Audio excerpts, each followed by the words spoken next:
What's Up, le podcast des acteurs de l'énergie qui décrypte les grandes tendances du marché.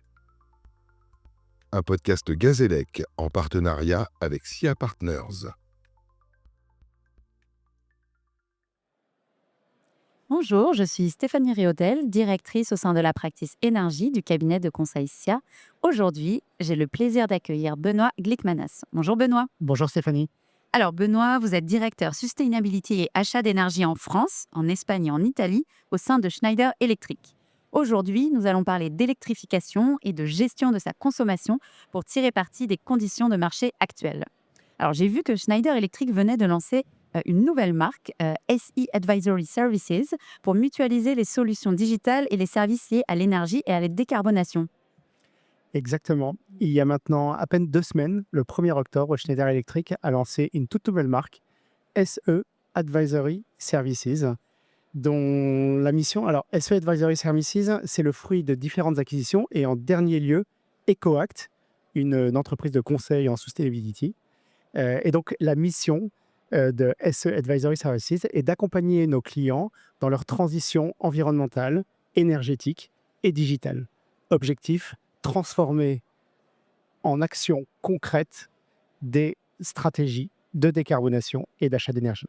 Vaste programme et beaucoup de belles promesses. En tout cas, je vous souhaite un très grand succès pour cette nouvelle marque. Merci. Alors maintenant, rentrons un peu plus dans le vif du sujet.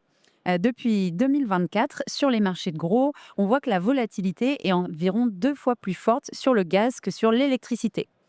Qu'est-ce que cela implique concrètement pour les consommateurs et puis comment cela peut-il influencer l'électrification ?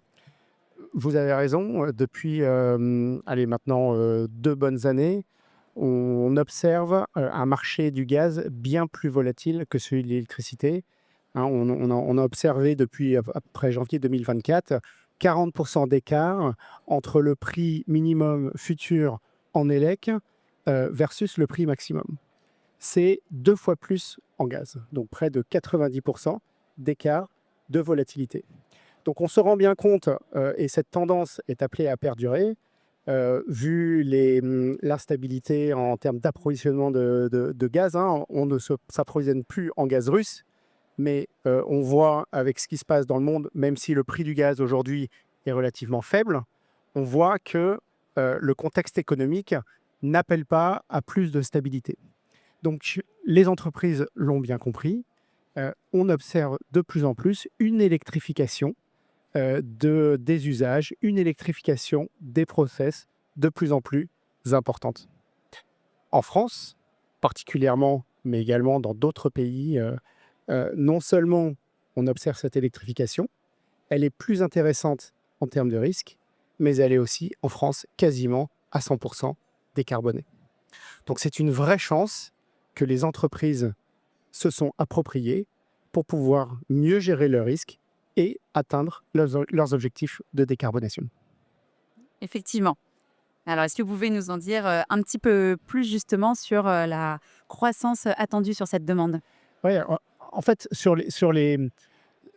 a déjà commencé, mais sur les quelques prochaines années, on sait qu'il y a 4 grands domaines où l'énergie électrique va se démultiplier.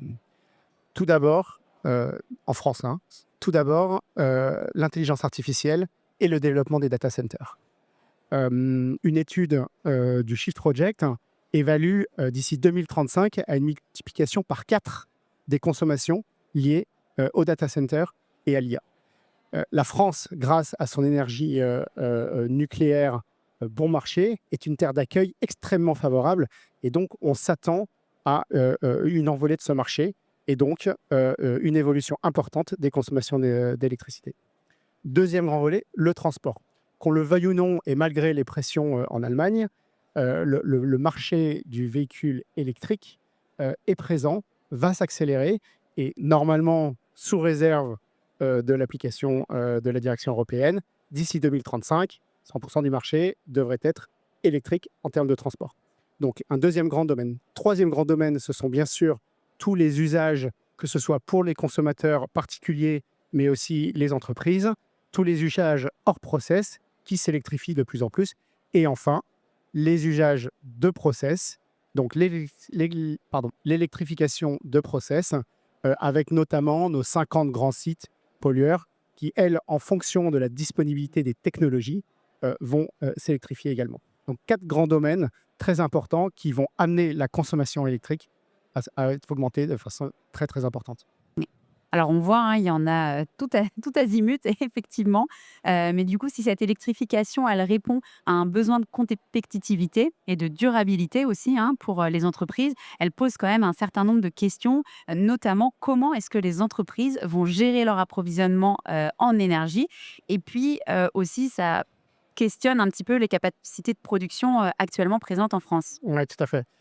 Donc on l'a vu, hein, l'électrification induit une moins forte volatilité, moins de risques et une énergie décarbonée.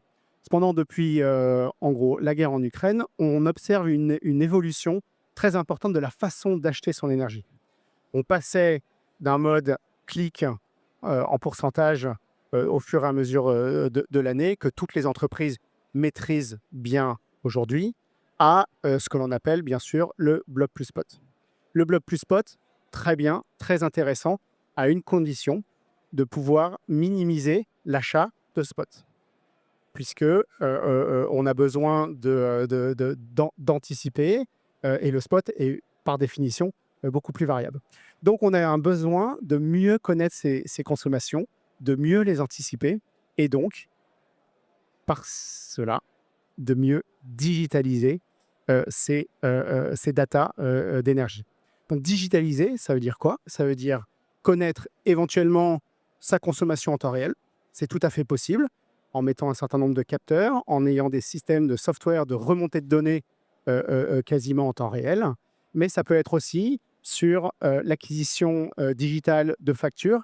Et Dieu sait à quel point ça peut être fastidieux. En France, on a des énergéticiens qui proposent ce type de service, mais quid de l'étranger? Quid de l'étranger? Et donc, l'idée, c'est de pouvoir digitaliser au mieux ces infrastructures pour pouvoir bénéficier de ces datas et de pouvoir mieux les piloter. Oui, d'ailleurs, hein, c'est un de vos points forts, pouvoir accompagner des acteurs de manière transverse en Europe et pas que en France, où on est peut-être plus mature sur ces sujets. C'est ça, on est ici à Gazélec. Très honnêtement, on se rend compte que les entreprises, les grandes entreprises, avec beaucoup de consommation, sont extrêmement performants dans l'achat d'énergie en France.